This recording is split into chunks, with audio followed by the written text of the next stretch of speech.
Guys, these are really hard and difficult times, and there's so much uncertainty around. And please, just stay healthy, stay safe, and follow all the medical instructions. Hello everyone, welcome to the Lady Lawyer channel. My name is Victoria, and thank you once again for joining me in this space. This is a channel where we talk about all things legal, all things African, family, and everything in between. And I want to thank you very much for joining me once again. I know these are really difficult times, and I thought that I would come here and discuss how we're dealing with the situation in our different countries. I am in Germany, and we've had an official government announcement that we should stay home for about a week now. And so I decided to come here. I didn't want to make this video actually, but I thought this might be a good way to help each other, where we can talk about how we are dealing with it in different places that we are, and perhaps what we can do better. So please stick around. And if you have not subscribed to this channel, please go ahead and press the subscribe button, and please like and share this video. When this all started, it didn't look like it was going to be very serious, and it also didn't look like it was going to get here. I know that's a very silly way of thinking, and everybody thought about, oh, this is happening in China, we will support the people there. But it started getting progressively serious, and I remember that even the first beginning of February, the middle of February, we were still kind of chilled. We were still going to work, but things changed so quickly that it became really, really scary that how fast things changed. And I remember when people started buying and stockpiling things, I was wondering what the big deal was about. Like, oh, you could just be a little bit careful and everything will be fine. My message today is not a message of fear. In fact, that's the opposite. The most important thing I want to communicate to everyone is that this is not a time to be afraid. This is not, fear is not a reasonable and a responsible response to the situation on ground. This is also not a time to freak out and go haywire with the shopping. We have to think about our families, and we have to think about everyone around us. So, for example, there are older people, there are even homeless people, there are people who cannot afford, to stockpile things. But by the time people decide to go around and buy everything in the shops, what happens to people who cannot afford to buy, to stockpile all the diapers, for example, or to buy 3 weeks or a month's worth of food? So this is a time to be responsible and be responsive. And as we take measures to protect ourselves, we also have to think about everyone else around us. And the very interesting thing about this whole COVID-19 situation is the fact that it's almost as if each one of us, our safety depends on each other. This is really interesting to me. It's not only about what we can do personally to protect ourselves, which is very important. However, if you're still moving around, then it's important that everyone else also takes care of themselves and are careful and are responsible the way they conduct themselves in public, and that your own safety and your own ability to catch this thing will probably depend on other people taking care of themselves and also not being irresponsible, and also your own attitude. So when you go out and you come back and you wash your hands, you don't touch your face, you make sure your hands are clean all the time. And you make sure that right now, the important thing, and as many governments have actually done, is that you don't go out at all, which surprisingly is very hard. And that leads me to the first thing. And this is the issue of working from home. Guys, I used to really, really look forward to being able to work from home. And that for me was something that, yes, I can, I won't be stressed with making the long travel to go to work, and I can do things at my pace. However, if you do it consecutively for a number of days, then you realize that it's not as easy as it sounds. It becomes even harder when your family members are also at home and they are also working from home. It becomes even harder when the children are not able to go to school or to the kindergarten and they are also at home. So for parents, I want to ask you how you have been doing it. It's been really hard. I've read a lot of suggestions online about creating a schedule, having your alarm just as though you're going to work, and making sure that you follow the plan that you have created. But all of these are good. However, a lot of them are easier said than done. So please tell me how you're doing it. How are you being effective in this whole corona situation?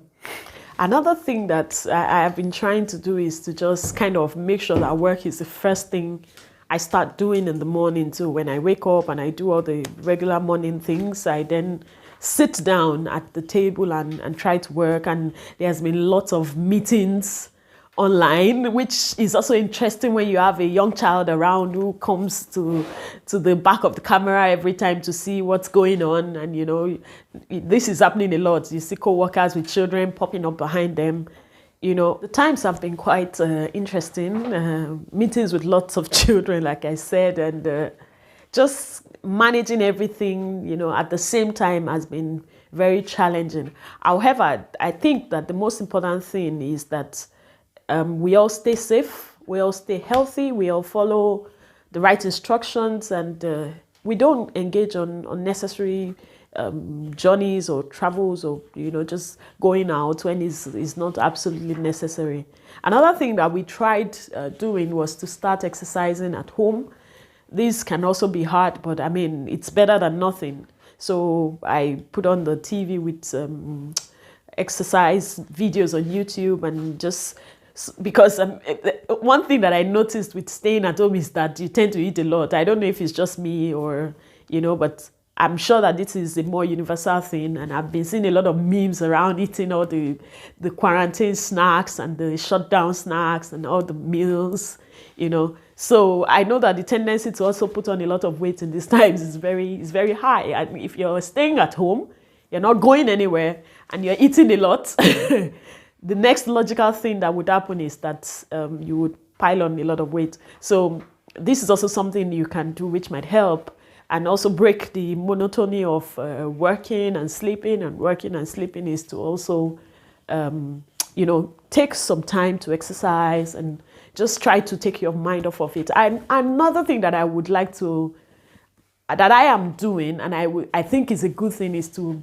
try to watch less news.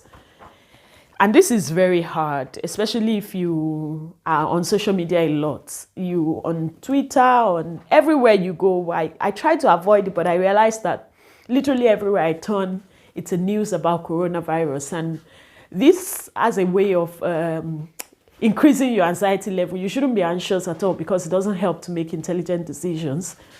And when you are, you know, everywhere you go, you're just hit with this, it increases fear in you. And this is not a good approach to the situation on ground. So I personally have decided that I watch less news. I'm spending a lot of time on Netflix. Maybe it's not the best, but that's what I'm doing. And I'm not watching movies like Contagion or you know, the pandemic or things like that. No, I try to watch movies that would not bring up fear in me. I also try to spend my time reading, but reading things that do not necessarily, would not lead me to think about the situation. I don't need to know what the genetic mutation of coronavirus is, so I'm not researching about it. I'm following instructions of experts, trying to stay safe and keep the environment clean. I don't even think I've stepped out in like 4 days. I remember that we went out on Monday, and what I saw surprised me completely. Getting out to the bus stop, I noticed that the buses were no longer taking money. The bus drivers had completely shut their door. They also put a barricade between them and the passengers. So the buses just came, picked up passengers, but you didn't need to pay because the driver did not want to interact with anybody. At the shop, most of the shelves were completely empty. I had never seen anything like this since I came to Germany. And, you know, I just noticed that there were less people around. People did not interact as you would like, you know, normally see. And even in the apartments, people did not come out as they would normally come out, especially now that the weather has started to get better and we're approaching spring. So these are times that one needs to be really, really careful. But I'm not saying that to make anybody afraid. I think that the right approach is to be mindful. Yes, that's the word. The right approach is to be mindful of what you do, of how you do it, and cut down on unnecessary things and not stockpile things to the detriment of others. There's been news reports. I saw some news reports in the UK of people who work for the NHS, the National Health Service, not being able to get any supplies after they close their shifts. And then they would get to supermarkets with the shelves completely empty because the members of the community have bought up everything. This is insane. If the people who are taking care of the sick are not even able to get food, then what do we do? And also, I would like to give kudos to everyone who is a medical worker, a nurse, a doctor, the care workers, those who take care of the elderly. This is a time to just thank all of them because they are the frontline workers. And for those of us who are staying at home, who do not have essential work to do, and we are spending our times at home with our family, this is also the time to come together and love upon each other and just try to stay sane, but also not to be afraid. For me, regardless of whatever you believe or whoever you believe in, I think this is a time to have faith. This is a time to focus on the positives rather than the negative. And for me, one of the positives is that we are in this together. We are in this together. We're a family. And I mean the human race. I don't mean, all of us are related by blood. I don't mean that. However, we're a family and we're in this together. And that should make us responsive and responsible and mindful of what we do in times like this. Another category of people that I believe we need to thank very much for their service in times like this are people who, it's interesting in our society that some professions that we consider as low income, they are actually, if there is an emergency, some of the most important professions that you can think of. And I saw a lot of discussions around this, and that got me thinking about how much premium we pay to people in our society. For example, people who drive trains or drive buses, people who dispose our waste, people who recycle, people who deliver mail, those who work in the shops as attendants. This crisis has shown us that these are professions that are absolutely essential for keeping our society up and running. The people who clean the streets. And I have to give kudos to these people who, despite all of this, are still working, are leaving their families in this uncertainty every day, going out and working to keep society running. So thank you very much to all the people who deliver our mails, all the mail companies, all the people who pick up the trash, even in these times, all the people who are the attendants in the shops who make sure that the shelves are stocked and that we get supplies to buy, all the bus drivers and the train drivers and the tram drivers who keep the city moving even in times like this. So thank you so much. And I really, really think that society ought to pay such people so much better than they are being paid and ought to recognize them after all of this is over. So thank you so much for staying with me in this mini conversation, and I'd like to know how you're dealing with it. If your children are home, if you don't have children and you're working from home, or you have children and you're working from home, if you are dealing with this situation, or if you are an essential worker and you have to go and work, how are you managing the whole situation? For the people who are at home, how are you managing? Let's talk about it. How are you handling it? I'll look forward to this discussion in the comment section. And also, thank you very much for watching to this point. And please subscribe, like, and share this video. See you in the next one. Bye. Thank you for watching this video. Please subscribe to my mommy's channel. Goodbye.